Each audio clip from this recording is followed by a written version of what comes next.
Welcome, everybody, to Buckeyes and Beyond. Big thank you to Kyle Ham for the intro. We know Kyle from in our high school days, and he reached out when we were promoting the podcast on social media and said he was more than willing to do an intro, and we appreciate that. It was awesome. Great sounding intro.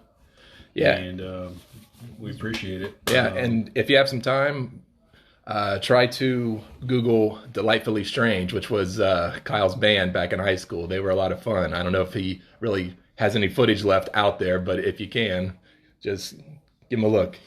Yeah, I don't know if anything's out there still. I don't know. I'm just going to throw it out there somebody just in case. Somebody put a video, I think it was the drummer, Scott. Oh, yeah. Put a video, he shared a video that somebody else had from them doing as STP Interstate Love Song. Really? Yeah, oh, I didn't know that was out there. Yeah. Nice. Yeah, so, just the other day, actually, he shared it. But it was from a few years ago. Yeah. But anyway. Thank you, Kyle. Yeah, thanks. And so let's start it off. We got a few things to go over. One's coaching changes in college football. Yeah, there was quite a few. Yeah, there's a bunch of those. There is every year. Yeah.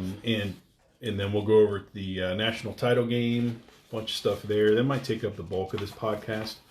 And then we'll go over Ohio State's 2020 schedule. So lots to go over on this Sunday here. So starting off, coaching changes. I think I don't know. I just got a bunch of notes here, so we'll kind of be all over the place a little bit with these. That's fine with me. But Rutgers makes a coaching change in the Big Ten, going back. They're going to start swinging the axe all over again. You know, sometimes to go forward, you got to go all the way back. All the way backwards. Bringing back Greg. Got to go back to old Shiano. Yeah. And so he's had like kind of quite a journey since Rutgers. Yeah, it's been a long one too. Yeah, so he almost got the Tennessee job, and Tennessee tried to act like they're the epitome of moral high horse and integrity and ivory towers, and act like like he had some sort of thing to do with the Penn State Sandusky stuff, which was all just a bunch of garbage. Yeah. So meanwhile, they just wanted like some other coach. They just used it just to throw him under. I think horrible bus. Yeah, I don't know why they went through that whole thing there. That was never really made clear as to what that was all about. I don't even know if it ever really came out. I mean, as to why they were so quick to just say, nope, I don't want him now. Yeah. So. I mean, Shiano, he gets a lot of high praise from other coaches and players. I mean, he's more of a player's coach than you even realize. Yeah, he gets a lot of credit from former players. Belichick loves him. I mean, he was almost going to become the coordinator there at DC. Yeah. So Belichick loves him. Yeah, and PJ Fleck is a big Shiano guy. Oh, okay. Yeah, I didn't know that. Yeah, he does the. He got the. What? The row the boat? No. Oh, I think he made that up himself. Oh, okay. I didn't know if he got that. He got he's a big on. He goes, family, forget about me. I love you. He got that from Shiano. Oh man. Family stands for forget about me. I love you. Yeah. If you ever heard those always crack me up. Gary Busey. Oh God, yes. He has a ton of those. Those are Buseyisms. Really? Where he takes words and he makes them into acronyms. So if you look up, it's very entertaining. If you look up Gary Busey like sayings or Buseyisms, I think he even came out with a book. Wow. So look that up. It's actually very entertaining. You actually brought that up, and it just made me think of there is. For any listeners, and I don't know if we have ever talked about The Walking Dead, but there was a character on The Walking Dead who was the actor who played him is named Ross Marquand or something. Oh yeah. Okay, so he was on Kimmel, I don't know, 4 or 5 years ago, the night after the Oscars, and Kimmel asked him to go up to this fake podium and hold a Oh yeah. To hold the Oscar because Ross is a a impressionist too, and he does all these different impressions of guys who actually would have won the Oscars, and he does a Gary Busey standing up there, and it's hilarious. So if you have a couple minutes, go and check that out. It's really funny. His Brad Pitt is I've never seen him. Oh yes, I have seen. Yeah, because he did that one for Vanity Fair. Yeah, he did that for me. That's a great impression. Yeah, it's very good. You don't see too many Brad Pitt. No, but he does Brad Pitt. He even does John C. Reilly. Oh yeah. Which most people don't do John C. Reilly. It's great. But sorry. Okay. So moving along. Went from Shiano to talking about impressions. Yeah, I don't know how that happened, but okay. That's this podcast. Yeah. All right. So moving along, just kind of all over the place. Washington. Chris Peterson leaves. Just kind of. He looks like he's just taking a brain break. Yeah. He's just kind of like burned out. I think that's probably what it is, because there was a lot of conversation about if this is really the end for him. I don't think that it is. Seems young. Yeah, he's late 40s, early 50s, I think. Yeah. So I don't think he's done. Yeah. It's kind of like he said, I think he's just sort of burnt out and just wants to kind of take a break. Yeah. So because he was Boise. Yeah, he was a Boise for a long time. He was riding high with Boise. He was Washington, and it's kind of like different. That's a whole, kind of like different recruiting. I don't know. It was like he was.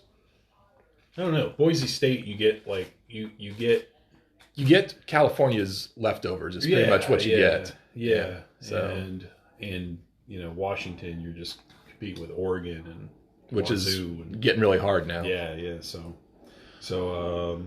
speaking of, I'll jump to this kind of a segue. Speaking of Wazoo, Mike Leach leaves. One Wazoo. Of our favorites, man. Yeah. We love Mike. We love Mike, man. He's awesome. Mike Leach, the old pirate. He leaves Washington State for Mississippi State. That is such a lateral, if not a downward move, man. I don't know. So like it's interesting how these guys just like go shoot across the country. Yeah. But he was because he seems like he jumps around more than he does, because he was at Texas Tech for nine-ish seasons, and then. But it seems like he's jumped around, and whenever we found that out, you actually sent me a text that was really something similar, and then you actually said, "Well, he was there for 9 years at Texas Tech," and I didn't think it was that long that he was there. But and he was with Washington State for 4 or 5 years. Yeah. Little chunk there, and then now he's jumping to the SEC. So to the SEC West, SEC West, which is a gauntlet. Yeah, so which has a crazy gauntlet of coaches, which is hilarious. It's like Saban with Alabama, Orgeron, Coach O with LSU, Lane Kiffin it's another one. Ole Miss hires Lane Kiffin. And then Mike Leach with Mississippi State, Jimbo Fisher with I said Florida State, Texas A&M, Gus Malzahn and his cougar wife at Auburn, and a new guy Sam Pittman at Arkansas, who was interesting fact about this guy. I think he's 58, 56, 58, something like that, which is whatever, but. He was the highest paid O-line coach in college football, making $900,000 a year at Arkansas. Like, what lineman have you ever heard of that came out of Arkansas?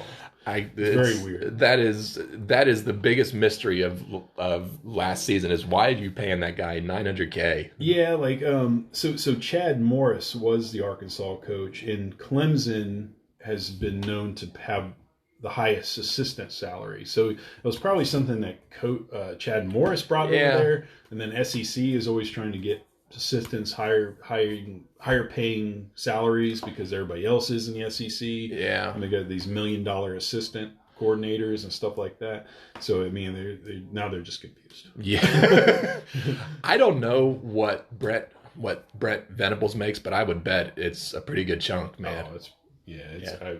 If he made $1.5 million, I wouldn't be surprised. Yeah.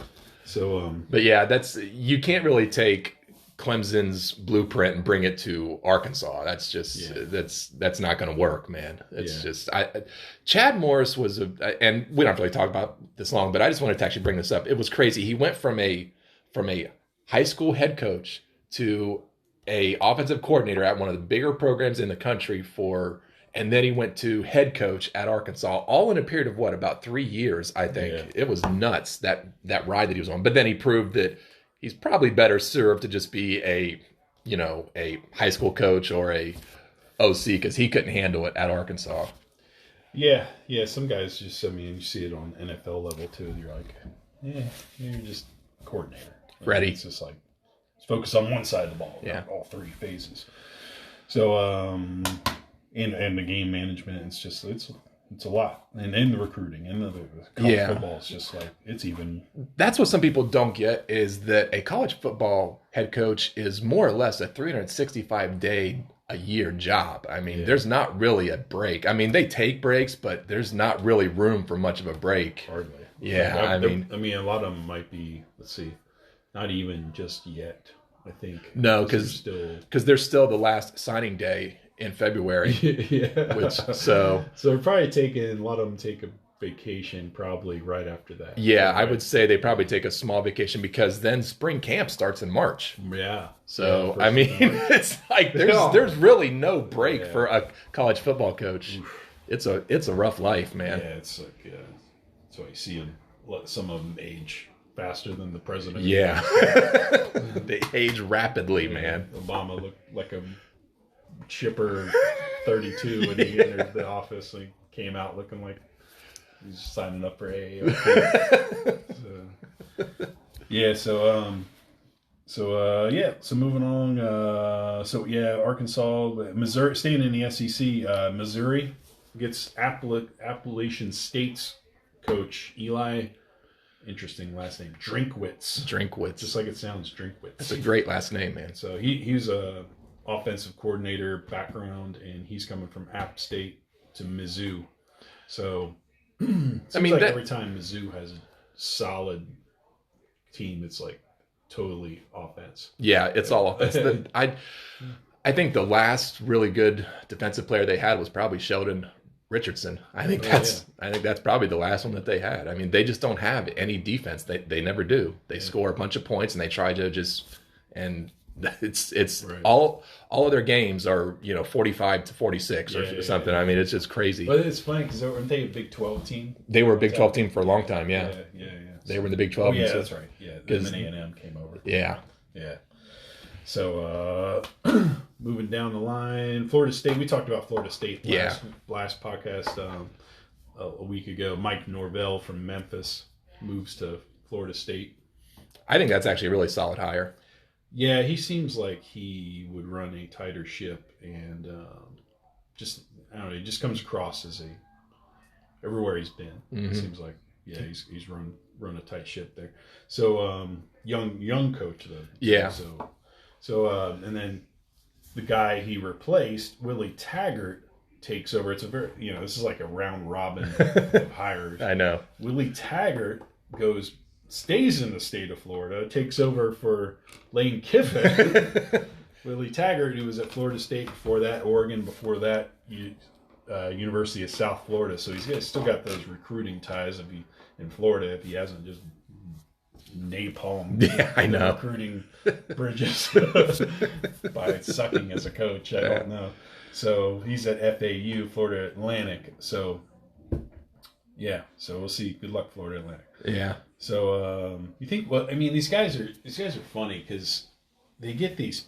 He probably got a monster payout. Oh, I'm sure he did. Yeah. His contract was. I don't know what it was to start out, but I'm sure it was a very nice deal that he would have gotten from Florida State. So,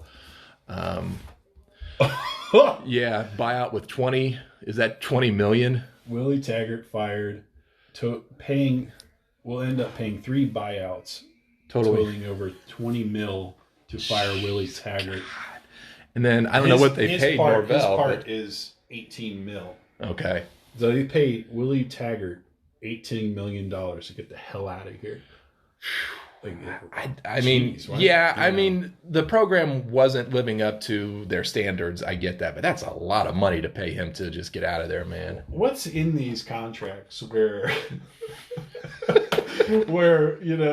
the guy can basically, it's almost like like Office Space. Yeah. Where it's like, can the guy? I mean, was he at the end, like where he knows this is like he's doomed? And this isn't. You can't get this train back on the tracks, and he's like, "Well, I'm going to be rich after this." Yeah, I mean, crazy rich. Is he gutting a fish and then just like throwing it down there for all of his players to see? Taking a dump on AD's desk. I mean, what's in his contract? I mean, I don't know if there's anything that would actually void out your buyout. I mean, you actually probably could just act like a total dick for for the last couple weeks and just say, I'm going to do whatever the hell I want. Yeah, as long as you don't do any Me Too stuff. Yeah, I don't think. Oh, jeez. Good. Then he's probably in the clear. Yeah. And I could almost picture the AD, because you mentioned Office Space, going up to Willie Taggart saying, "What would you say it is you do here? What do you do?" It's like, I don't know. I just come in, I space out for about 15 minutes. Which is probably. He spaces out on the sideline for 15 minutes. I've actually seen him spaced out on the sidelines before with that goofy look. Stares at the clock. It's like, hurry, come on. I got somewhere to be. So moving along, Colorado State had a lot of feelers out there for a while where they might have taken Ohio State's running backs coach. Yeah, Tony Alford. Tony Alford, yeah. And there was even a rumor initially that it was going to be Tony Alford, and he was going to take our linebackers coach, whose name escapes me right now, as his defensive coordinator. So, I mean, that seemed like that was almost that was going to be a done deal, and then all of a sudden it just changed. So, and so they hire Steve Adazio from Boston College, which is the destination for Yeah, I guess Colorado State. It's kind of like sure.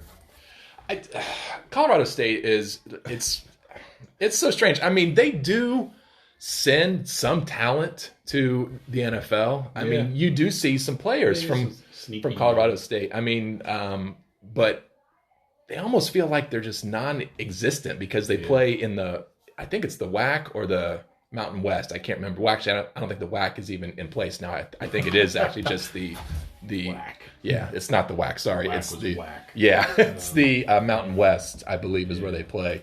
But yeah, they're a strange program. I mean, they do. West, they do compete pretty regularly in that conference, and they're usually a decent team. I mean, all things considered, but. Yes, Steve Adazio. Have you ever seen the videos of Steve Adazio that he put out on social media? I don't think so. No, they're really cringy. So I'll have to look at him. So he would be like, take one for example is he would be up in like the upper bowl of the stadium. Okay, and they would be doing like some walkthrough or something like that. It seems like this is a complete waste of time. For this video. So he has to go all the way to the upper bowl, stage this video where he's like looking out from the upper bowl. The camera's like kind of behind him. Right. And he's looking down, and it's super cringy. He's like, "These are just guys being dudes." What? Hey, these are dudes being dudes. Like, he's just like, "Hey, we're guys here." Like, he's like out of the Bears, SNL. He's like kind of that Schwarsky, Schwarsky, like the Bears. Yeah. He's kind of thick Chicago accent. These are guys being dudes. Like he's like trying to act like cool and football guy, but it comes off super cringy. Oh my gosh! Check them out; they're really funny. Yeah, Steve Adazio, who was AZIO. Yeah, he's actually good friends with Urban because he was on his staff down at Florida for a long time. Let's see if wait. You'll find him. We'll put a link out on the Twitter feed. Yeah. At Beyond Buckeyes. So moving down, this is taking longer than I thought. Yeah. Because coaches are funny. They're always a trip, man. There's one guy who's not funny yet, unless he screws up, is Jeff Hafley. Jeff Hafley, our guy. which we're sad to see go from Yeah. Ohio State. But Definitely. he seems like he was. Comes across like he was, dying to be a head coach, and he took. Yeah. I mean, going to BC is kind of like he's went to Boston College again, where took over Rodazio. Yeah. So it's kind of like, so hold off for something a little bit better. But I think that the only thing is that he has ties to Boston College. Yeah, that's true. Is the reason why he went there, because you are absolutely right. That seemed, would I rather be the head coach at Boston College or the defensive coordinator at a big national power? It seems like a no-brainer, but I think he has ties to there. So, because I believe that's where he met Ryan Day, because Ryan Day also has ties to Boston College. So, and Ryan Day talked up Boston College to him. So it just seemed like that was going to happen. As soon as his name got mentioned for that job, it just seemed like, well, that's just going to happen. We just might as well, get ready for that. So yeah. Memphis has a new coach. That's not really. They promoted their O-line coach. Oh, okay. I had never heard of Ryan Silverfield. Okay. Yeah, I won't bother with that one. Gives a crap. San Diego State. Brady Hoke. Mr. Hoke. Again, just like Rutgers. Yeah. Sometimes you got to go back to move forward. So bringing back old Brady Hoke. Brady Hoke. Yes, Brady Hoke. So, kind of sounds like Matt Foley. Yeah, when he talks. Hey, guys. Coach there in 2009, 2010. And he led him to a couple bowls. He did a real solid job there. He had a solid run. That's how he got the Michigan job. But which was an absolute mess. That was a But disaster. it's funny because some of the Michigan fans wish they never bailed from him. Like he's the one who started their great thing where they call us Ohio. Yeah, which I thought was so stupid. It's like a big slight. Yeah, what the hell is that? I mean, it doesn't mean it. In fact, I think whenever they started that, I actually put something out that said, "Well, that just makes you look so stupid because you don't understand that there are two schools in the state of Ohio. So that just makes you look stupid by calling us that." But they still carry that. They still use that. I know they do. It's foolish. We use we're not taking the M. Yeah, I know. It's the M out. Yeah, it's just a little weird and catty in college football. TTUN. Yeah. So but don't say Michigan. Yeah. So, but yeah, Brady Hoke back to San Diego State. Oh, so yeah. So let me go back. So much we mentioned Michigan. I forgot to admit I should have reamed their ass on the first podcast. Oh yeah. So Michigan fans. Ohio State loses the Fiesta Bowl against Clemson. They act like they won. Yeah, I seen a lot of that when it came out. It's like, what are you? How are you talking trash about anything right now, man? It goes to, and I don't want to paint all Michigan fans like this, but a good majority of them are just absolutely. They have such blind loyalty to their program that they absolutely can't see that it's not. It's ridiculous. We own you. That's just the way that it is. And it's such a sad, weird place right now. The bad apple Michigan fans are hanging their hats on when their rivals lose. Yeah, that is a sad state of your biggest wins are when your rivals have lost. You love it. That's your big win. Yeah. When somebody else, Michigan State, Ohio State, and Wisconsin. Yeah, I guess. When they lose, they celebrate. It's they could lose to Illinois the same week that we lose to Clemson, and they celebrate because it's so great. Well, you guys just lost to a garbage team, and you're celebrating. I mean, my gosh, they're in such a state of absolute denial that your program is not where you want it to be, and it's not going to get there because you're going to keep the guy who's doing this to you because there's nobody better. You're stuck with this guy. You're going to beat Rutgers. Yeah. Indiana. Maryland. Illinois. Yeah. I mean, you are going to. I think to give Mike Valenti another shout out because he said it best last year after the giant shellacking that we gave him. He said, "You bludgeon the weak. That's what you do. And then when it comes to teams like us, Wisconsin, Penn State, you crap your pants. Yeah. That's what they do. They bludgeon the weak, which is okay, great. So what? Yeah. So somebody punches them in the mouth. Yeah, it's like the bully. Yeah, it's like they just run away with their pants down. It's sad, and we could spend a whole podcast talking about this, man. It is just because they're one of the most. In fact, I think somebody on ESPN, who is it? Oh, Paul Feinbaum says that Michigan fans are. I don't remember his exact quote, but he said that they are the most spoiled over. I don't remember how he phrased it, but he has essentially said that they are the worst fan base in college football because they think that they're this great national power, right? When you're not. Yeah. You are. If we were to take all of the teams in the top 25, you are never going to be. You are a mediocre program. You are going to bludgeon the weak and occasionally beat a national power. The guy that they worship, Schembechler, never won a bowl game. And never won a national title. No. It's like, what did Bo do? The man's dead. He was a good coach. Good coach. Yeah, but he wasn't this. But they act like those were the, when they won national titles or like they won. They won all their national titles back before anybody cared about college football. When they were wearing leather helmets. Before minorities played. Yeah, They hold on to the past like it's this, we are the winningest program in the history of college football. Well, yeah, that's because you won a whole bunch of games back in the 1800s. Yeah, it was their play-by-play announcer. Sounded like them. Yeah. Whenever the quarterback goes back to throw. Here, hands on. Yeah. Michigan football. It's just get a grip, man. You are a mediocre program. You're going to be one. You may beat us occasionally, but we are going to just kick the living shit out of you almost every time. Yeah, just the way that it is. Yeah. All right. Moving on. Yeah. Let's go. So let's talk about winners. Anyway. Unfortunately, yeah. Yeah, we're talking. So college football playoff championship, national title game, wherever the hell you want to call it these days. Yeah. LSU 5.5-point favorite. It's a very interesting matchup. It's too bad Ohio State's not in it. But. Yeah, I would have really liked to seen us against LSU.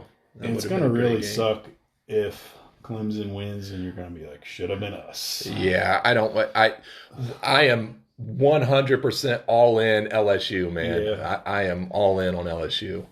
So there's a lot of interesting strategic matchups in this. A lot of just like LSU's offense versus Clemson's multiple front defense, where it's just a lot of. Can Burrow's played? Burrow has done well under pressure. Yeah. 5,200 yards passing, 55 touchdowns to 6 interceptions, 78% completion percentage. I'm pretty sure he can throw it on the blitz. He's got the receivers to win those matchups, one-on-one on the outside. Yeah, when you look at their offense, especially against Alabama, because they blitzed the hell out of him, and he stood tall in that pocket and just made all kinds of throws. And so Venables can bring all those neat, unique blitzes that he wants, but Joe has shown he's going to stand in there. He's going to make those throws. Yeah, it's like Venables. Do you think like his defense is almost like the old zone blitz, the old Dick LeBeau, in a way? I think to a certain extent, yeah. There are definitely some. Yeah. He has some of the same concepts. There's a lot of like cover 3 in it because he's those 3 safeties. Yeah, I went back and looked at the coach's tape of our game against them, and they ran a lot of cover 3. They played a lot more than I thought that they would play. Mm-hmm. So, for those of you that don't know what cover 3 is, it's essentially where you have 2 safeties and then 1 corner playing zone. They're just back there playing in. That's why it's called cover 3. There's a different way to actually break it down, but if you want to know the actual differences, I'm sure that you can find it online. But there is cover 1, cover 2, cover 3, and cover 4, and it just all depends on how many defensive backs you have lined up in a zone. So and cover zero. Yeah, cover zero. Oh God, cover zero. I can't stand cover zero. Bring the house. Yeah. Man on man. Yeah. No safety, back deep. Oh, I hate cover zero. God. So, but they don't run any of that. No. Not that I saw. But one of the big things is LSU's running back, Clyde Edwards-Helaire. If they say he's healthy, his hamstring, but I mean it's a hammy. But they're saying he's ready to go. So we'll see. He played a little bit. He ran a couple. Yeah, he ran somebody over in the Oklahoma game. I mean, and he also got targeted. Yeah, he got targeted pretty bad. Which that one was targeting. Yeah, that was crazy. Yeah. But yeah, he's a big key to this because he can get going. I mean, J.K. broke off some runs on Clemson's defense. Yeah, they actually exposed him on some spots because there was. Now, give Clemson a little bit of credit in the second half. They really kind of tightened it up, but they definitely exposed some spots where they can run the ball. And Edwards-Helaire is a really good running back. He's going to have some tough runs. He's not as fast as Dobbins. He's definitely he has more power because he's more compact. So he's going to run you over. But he's got some speed to him. But I think he is the key. I think that you are absolutely right. If they're smart, they are going to run their offense through him and try to throw it off of play action. Yeah, because he killed Alabama and Georgia. Yeah, he absolutely just destroyed them. Especially, I believe it was the Alabama game where it was more so Alabama. Yeah, I mean he was running dudes over flat out. I mean smacking dudes in the mouth. Yeah, he's a very good all around back. Yeah, he is, and and that's a good point. He can actually catch the ball too. So I mean they actually run him out of the backfield on some swings and some Texas routes. So I mean. Yeah, LSU uses a lot of what they call 11 personnel, which is one back and one tight end, 3 receivers. They run that. I think they're running that. What I saw is something like 75, 80% of the time. I wouldn't be surprised. Yeah. So and they're really good. Joe Brady runs that personnel grouping a lot with those 3 really great receivers: Justin Jefferson, Jamar Chase. Marshall and Thaddeus Moss. Thaddeus Moss is the tight end, Randy Moss's kid. So Thaddeus Moss even acts as a lead blocker a lot. Yeah. Because they run an inside zone run play where there's not a lot of pulling. He will come off from the tight end and offset tight end and come in. He almost pulls. Yeah. He'll pull and just take out a linebacker. There are some plays too where I've seen where they send him in motion from the strong side to the weak side. Yeah. So yeah. Yeah. So almost like a trap block. Yeah. So catching the edge guy. Yep. So which in fact the game that I seen that in a couple times was against Alabama where he actually blocked off the edge and there was a monster hole because that kid's a really good blocker too. I mean, he can actually take out that end, so he's a good blocker. He's not a lean. He's a big, solid tight end. Not like a little bit bigger than like he almost traditional looking tight end. Yeah. So LSU uses a run pass option 30% of the time. Right. Which is a lot. Yeah, that's a ton. Yeah, 30% of the time they're doing a run pass option. So this is a different look than Ohio State gave them. Oh yeah, it is completely different. They do some zone blocking schemes. They do to a degree. Yeah, to a certain extent, they do some zone blocking, but they're more of just like a power run team. Yeah, which is LSU is in shotgun a lot. Yeah, 100%. I don't think that they even go from center, which is interesting. You think a lot of times they knock quarterbacks going into the draft for being shotgun quarterbacks, and they haven't done that to Burrow. No, Burrow will come up. Yeah, a way to try to. It may. Yeah. But I don't know. Once they start breaking that down more, but they usually do that. But the thing is though too. I mean, most teams go from the shotgun at least 70% of the time now. I mean, it's really not. You don't see a lot of teams that are just straight from center. You just don't see it. It's. I mean. Even if you want a power run, you can do it from the shotgun. So, yeah. But yeah, Burrow, he's a better quarterback than Fields. Yes, yeah, he's more experienced. Yeah, he is. He's just Fields missed too many throws in that game. He did. Yeah. Yeah. We dropped a few. We dropped one. We had some, we obviously had that one, bad route that was ran on the last play of the game. But like he should have hit JK. He should have dropped that in the bucket. Like it was an easy throw, and he threw it hot. Like it was way too hot, and then he had to dive for it. And they're like a little behind, and Well, I guess the one way to really look at it is Fields didn't play his best game, and they almost won.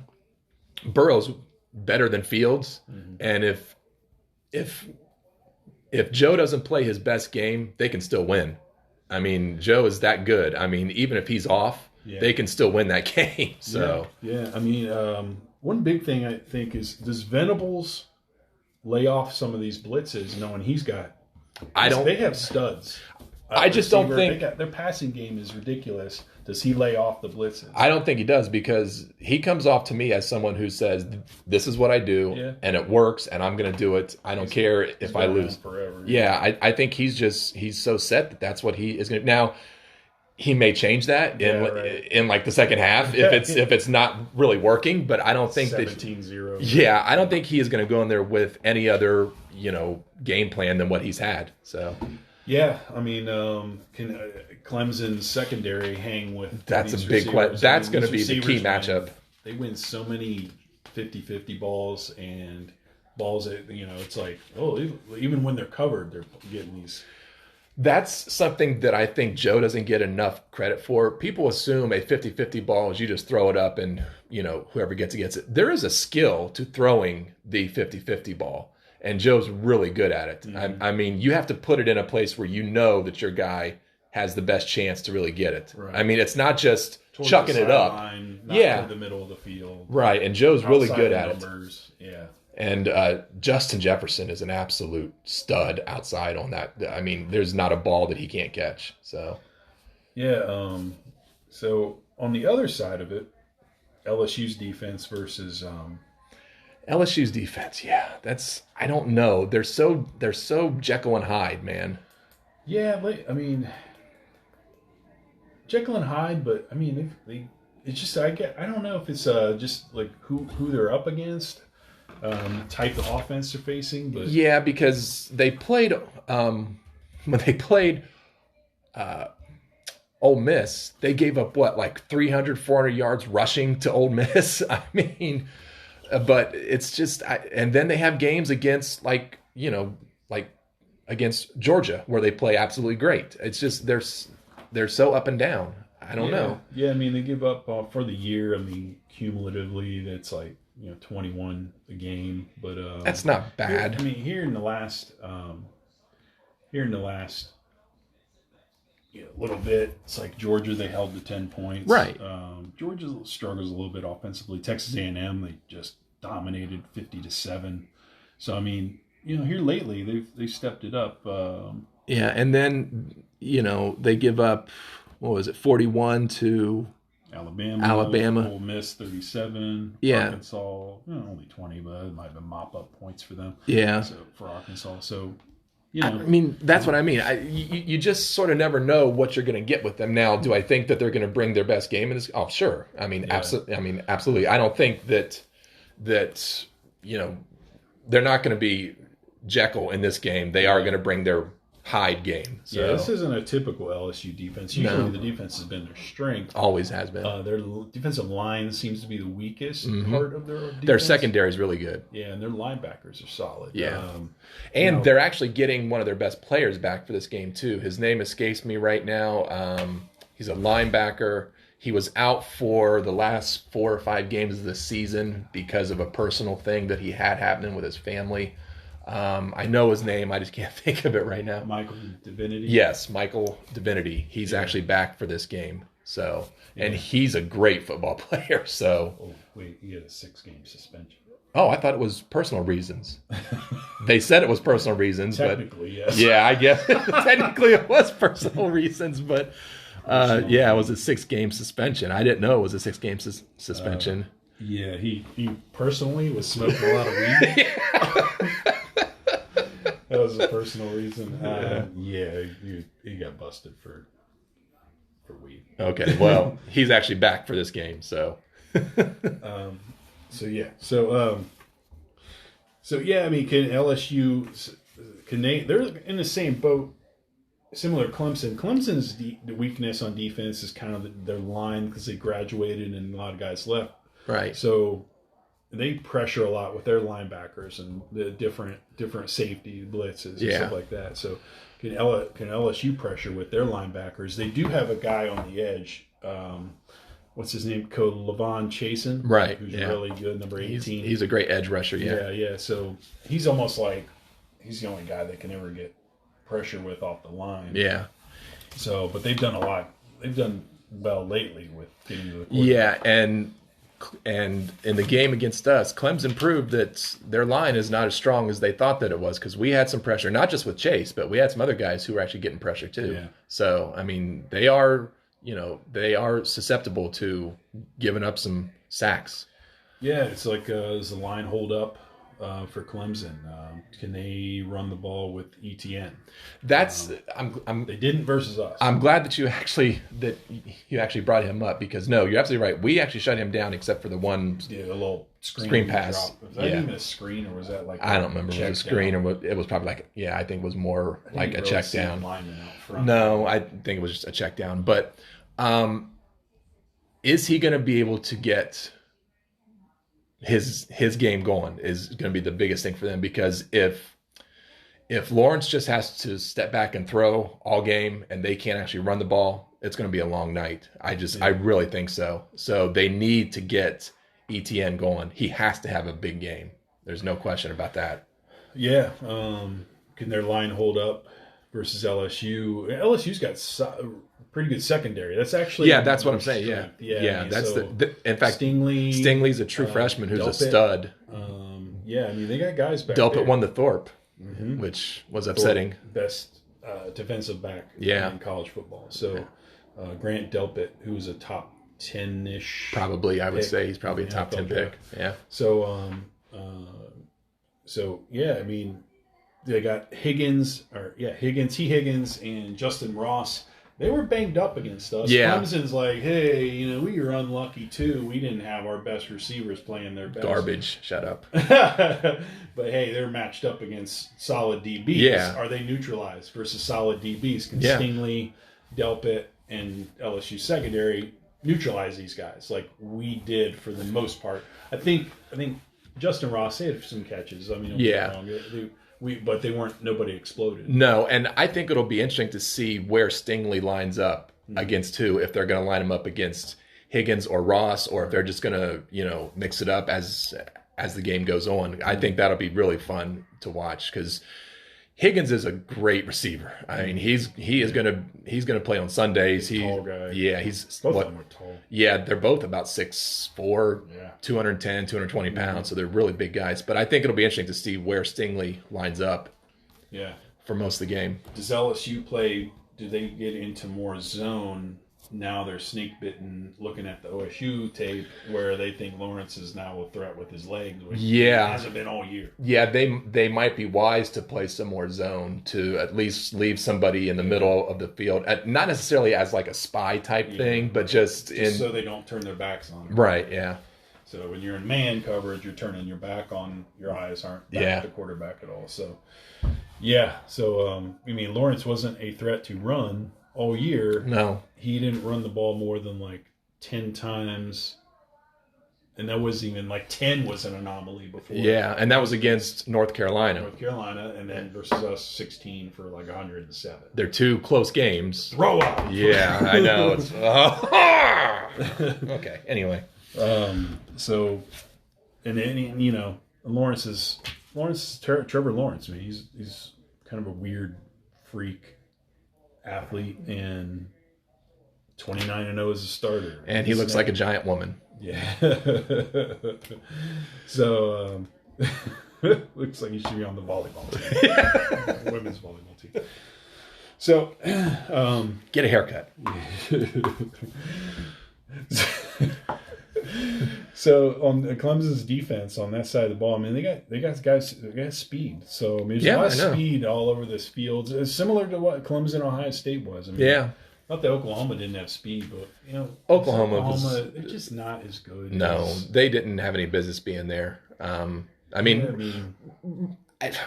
This was such a weird college football playoff because whoever the fourth team was, they didn't belong because there were only three top teams that really should have been there: us, Clemson, and LSU. The fourth team didn't belong. I mean, you could make any argument against any team, and there would have been a better one than Oklahoma. I mean, you could have kept Georgia, you could have put in Alabama, as much as it pains me, and it probably wouldn't have been a better game. So, the Big 12 is really, they're starting to lose a lot of credibility. They're going to start, they might start falling into that where people are even questioning their conference even more. Especially because Baylor just lost Matt Rule, which we didn't even talk about that.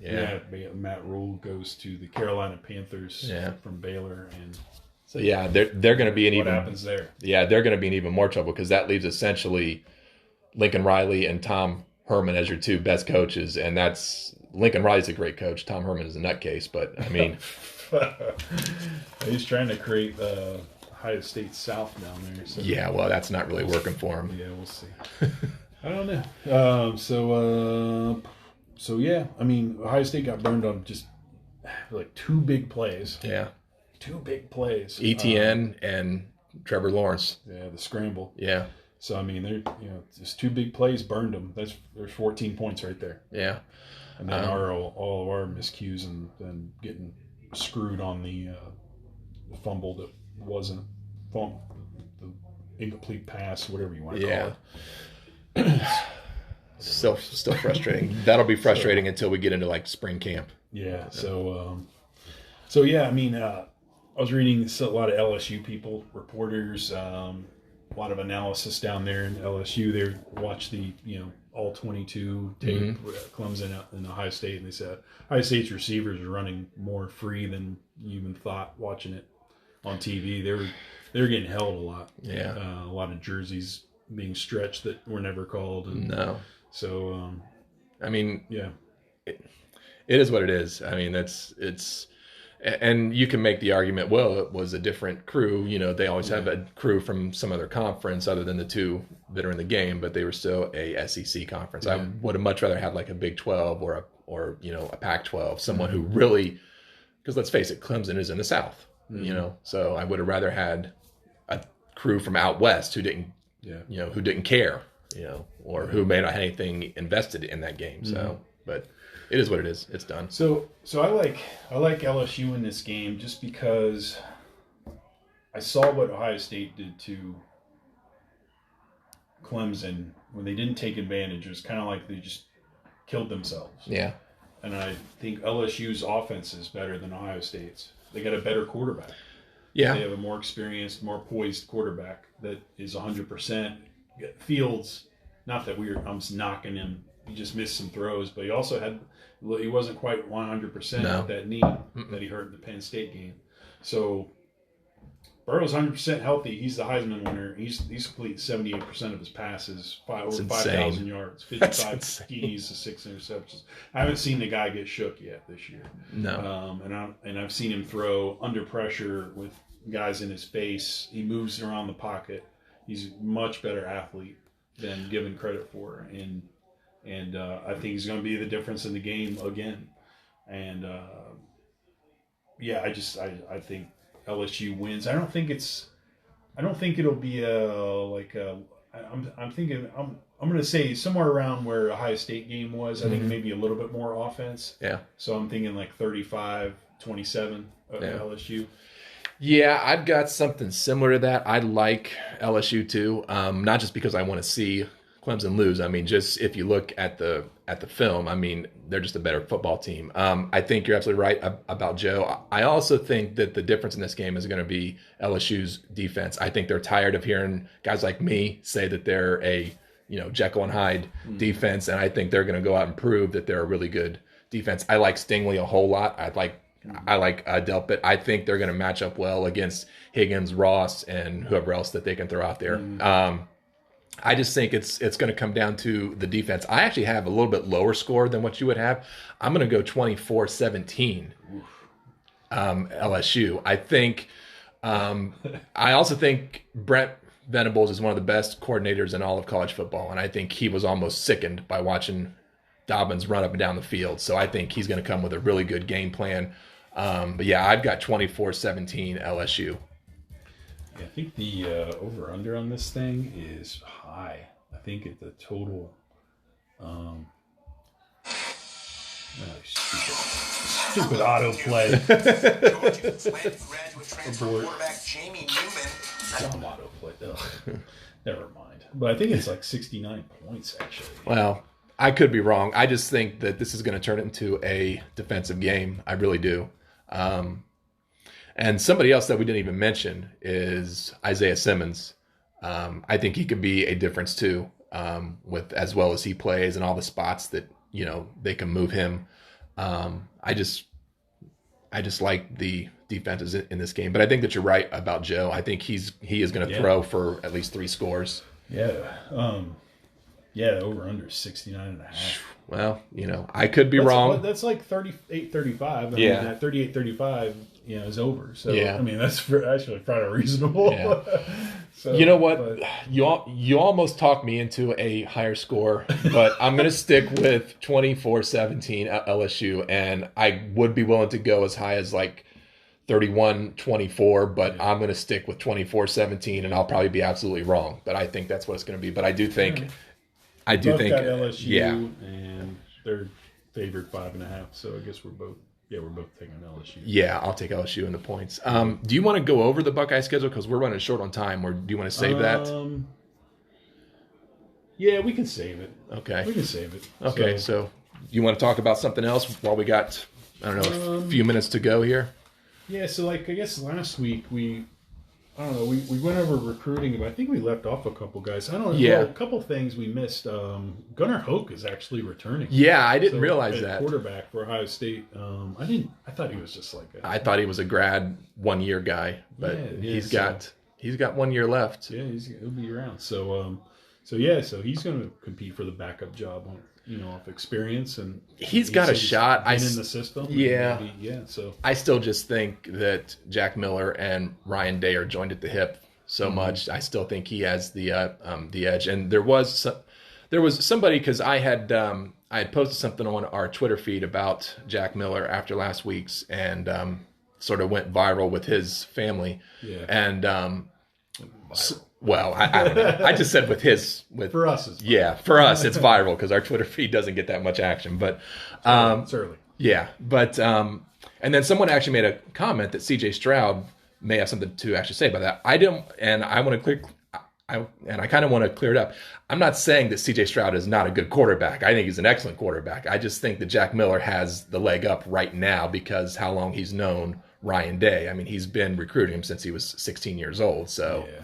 I mean, but I could be wrong. I mean, C.J. Stroud could go in there and just ball out and beat him out for the backup job. So yeah, but I think that Gunnar Hoke's probably gonna get stuck behind one of them. To be honest, yeah, it's tough. I don't, I feel for those guys that coming in.